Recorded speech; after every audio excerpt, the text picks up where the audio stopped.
வாங்க, இன்னைக்கு அப்போஸ்தலர் புத்தகத்துல இருந்து ஒரு ஆச்சரியமான கதைய பார்க்கலாம். இது சோர்வு, துயரம், அப்புறம் ஒரு அசாதாரணமான நம்பிக்கைய பற்றிய ஒரு கதை. ஒரு பிரசங்கம் ரொம்ப நேரம் போனா அது ஒருத்தரோட உயிர்க்கே ஆபத்தா முடியுமா? கேக்குறதுக்கே வினோதமா இருக்கு இல்லையா? ஆனா த்ரோவா அப்படிங்கிற ஊர்ல நடந்த ஒரு நம்ப முடியாத ராத்திரிக்கு இந்த கேள்விதான் நம்மள கூட்டிட்டு போகுது. வாங்க, அன்னைக்கு ராத்திரி என்னதான் நடந்துச்சுன்னு பாப்போம்.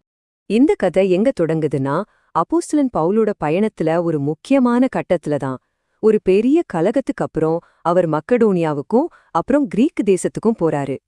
இங்க ஒரு முக்கியமான விஷயம் நடக்குது. பவுல் ஒரு பிளான்ல இருக்காரு. ஆனா யூதர்களோட ஒரு சதித்திட்டம் காரணமா அவர் மொத்த பயணத்தையுமே மாத்த வேண்டிய ஒரு கட்டாயம் வருது. சிரியாவுக்கு கப்பல்ல போறதுக்கு பதிலா அவர் மக்கதோனியா வழியா திரும்பி போக வேண்டியிருந்தது. இந்த எதிர்பாராத திருப்பம் தான் நாம பார்க்க போற அந்த அதிசய நிகழ்வுக்கு காரணமா அமையுது. பவுல் மட்டும் தனியா இந்த பயணத்தை பண்ணல. பாருங்க, அவரோட ஒரு பெரிய கூட்டமே இருந்திருக்கு. சோபத்தர், அரிஸ்தர்க்கு, தீமோத்தேயுன்னு ஒரு பெரிய பட்டாளமே அவரோட பயணம் செஞ்சாங்க. இவங்க எல்லாரும் பவுலுக்கு முன்னாடியே போய் துரோவா நகரத்துல காத்துக்கிட்டு இருந்தாங்க. சரி, இப்ப நாம கதையோட முக்கியமான கட்டத்துக்கு வர்றோம். பிலிப்பில இருந்து 5 நாள் கடல் பயணத்துக்கு அப்புறம் பவுலும் அவரோட தோழர்களும் துரோவாவ அடையறாங்க. அங்க ஒரு மாடி வீட்ல ஒரு சந்திப்பு நடக்க போகுது. அந்த சந்திப்பு அந்த இரவோட போக்கையே மாத்த போகுது. அது வாரத்தோட முதல் நாள், அதாவது ஞாயிற்றுக்கிழமை. வழக்கம் போல சீஷர்கள் எல்லாம் அப்பம் பிட்கிறதுக்காக ஒன்னா கூடியிருக்காங்க. இது அவங்களுக்கு வழக்கமான ஒரு சந்திப்பு தான். ஆனா அன்னிக்கு ராத்திரி மட்டும் ரொம்பவே விசேஷமா அமையப்போகுது. அந்த இடத்த கொஞ்சம் மனசுல கற்பனை பண்ணி பாருங்களேன்.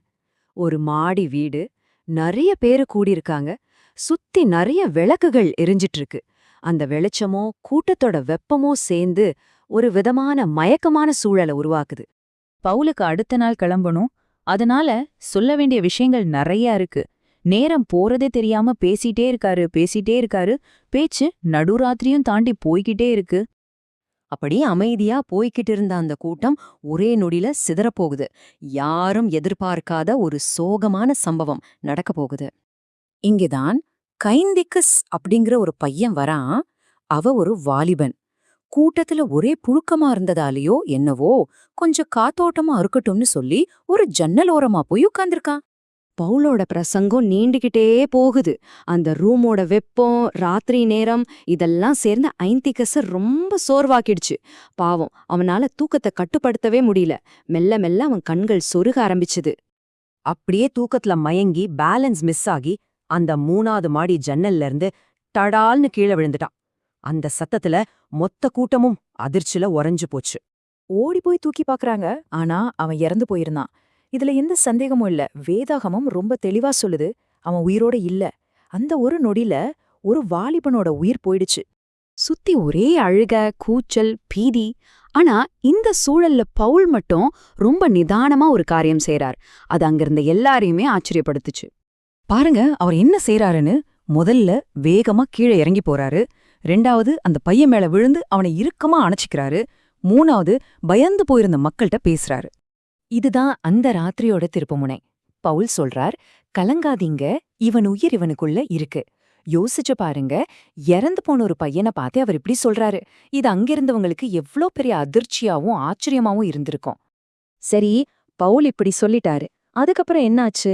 அந்த இரவோட சோகம் எப்படி ஒரு பெரிய சந்தோஷமா மாறுச்சு? நம்பவே முடியாத ஒரு விஷயம் நடக்குது. அந்த பெரிய விபத்துக்கு அப்புறமும் கூட்டம் களையல. பவுல் மறுபடியும் மாடிக்கு போறாரு, அப்பம் பிட்டு சாப்பிடுறாரு. அதுக்கப்புறம் விடிய விடியா பேசிட்டே இருக்கார். கடைசியா என்ன ஆச்சுன்னா, அந்த பையன் ஐந்திக்கஸ் உயிருள்ளவனா வீட்டுக்கு கூட்டிக்கிட்டு போகப்பட்டான். அந்த இரவுல சோகத்துல மூழ்கியிருந்த அந்த மக்களுக்கு இது எவ்ளோ பெரிய ஆறுதலா இருந்திருக்கும். 2000 வருஷத்துக்கு முன்னாடி நடந்த இந்த சம்பவம் இன்னைக்கு நமக்கு ஒரு முக்கியமான கேள்வியை கேக்குது. ஒரு மோசமான, துக்கமான சம்பவம் எப்படி ஒரு சமூகத்தோட நம்பிக்கைய இன்னும் அதிகமா பலப்படுத்த முடியும்? ஐந்திக்கஸோட கதை நமக்கு என்ன சொல்லுதுன்னா, மரணத்தோட விளிம்புல இருந்து கூட ஒரு சமூகம் நம்பிக்கையோட வெளிச்சத்துக்கு திரும்ப வர முடியும். சில நேரங்கள்ல பெரிய இழப்புகளும் துக்கமும் கூட நம்மை இன்னும் ஒன்னா சேர்க்கும் அப்படிங்கறதுக்கு இது ஒரு மிகச்சிறந்த உதாரணம்.